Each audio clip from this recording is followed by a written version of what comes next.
যুদ্ধবাজ ইসরায়েলের কারণে মধ্যপ্রাচ্যের পরিস্থিতি যখন টালমাটাল, ঠিক তখনই ঐতিহাসিক এক প্রতিরক্ষা চুক্তি স্বাক্ষর করল পারমাণবিক শক্তিধর পাকিস্তান ও মুসলিম বিশ্বের সবচেয়ে প্রভাবশালী দেশ সৌদি আরব। এই প্রতিরক্ষা চুক্তির আওতায় এখন থেকে এই দুই দেশের মধ্যে যে কেউ হামলার শিকার হলে তারা যৌথভাবে ওই হামলার জবাব দেবে। অর্থাৎ যে কোনো একটি দেশ আক্রান্ত হলে সেটাকে দুই দেশের ওপর হামলা হিসেবে বিবেচনা করা হবে।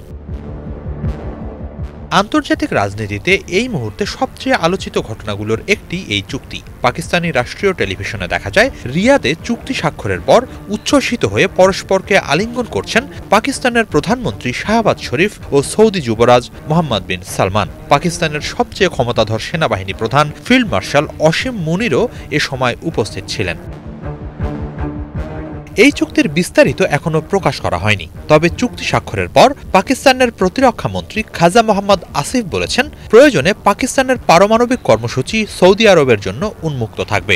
পারমাণবিক সমরাস্ত্রে ইসলামাবাদের যে প্রতিরোধ ক্ষমতা রয়েছে তা সৌদি আরবকে দেওয়া হবে কিনা এমন এক প্রশ্নের জবাবে জিও টিভিকে তিনি বলেন, পাকিস্তানের পারমাণবিক সক্ষমতা অনেক আগেই প্রতিষ্ঠিত হয়েছে এবং পারমাণবিক অস্ত্র যুদ্ধক্ষেত্রে ব্যবহারের জন্য সক্ষম সেনাবাহিনীও গড়ে তোলা হয়েছে। পাকিস্তানের যেসব সক্ষমতা আছে চুক্তি অনুযায়ী সেগুলো সৌদি আরবের জন্য সহজলভ্য থাকবে। পাকিস্তান যে সৌদি আরবকে নিজের পারমাণবিক ছায়াতলে নিয়েছে, খাজা মোহাম্মদ আসিফের বক্তব্য তার স্পষ্ট স্বীকারোক্তি।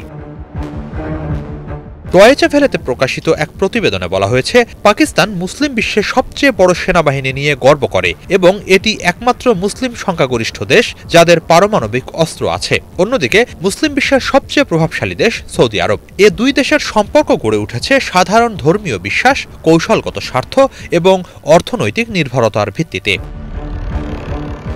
পর্যবেক্ষকরা বলছেন, এই প্রতিরক্ষা চুক্তি দুই দেশের জন্যই এক গুরুত্বপূর্ণ মাইলফলক। এটি পাকিস্তানকে মধ্যপ্রাচ্যের নিরাপত্তার প্রশ্নে অন্যতম এক খেলোয়াড় হিসেবে প্রতিষ্ঠিত করল।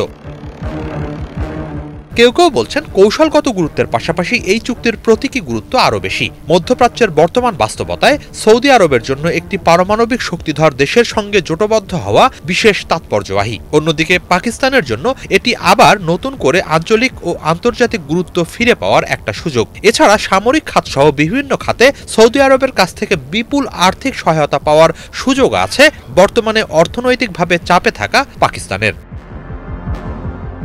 এমন এক সময় এই চুক্তি হলো যখন যুদ্ধবাজ ইসরায়েলের কারণে যুক্তরাষ্ট্রের নিরাপত্তার প্রতিশ্রুতির ওপর আস্থা কমে যাচ্ছে মধ্যপ্রাচ্যের দেশগুলোর। অনেক বিশ্লেষকের মতে পাকিস্তানের সাথে এই চুক্তির মাধ্যমে ইসরায়েলকে একটি সতর্ক বার্তা দিল সৌদি।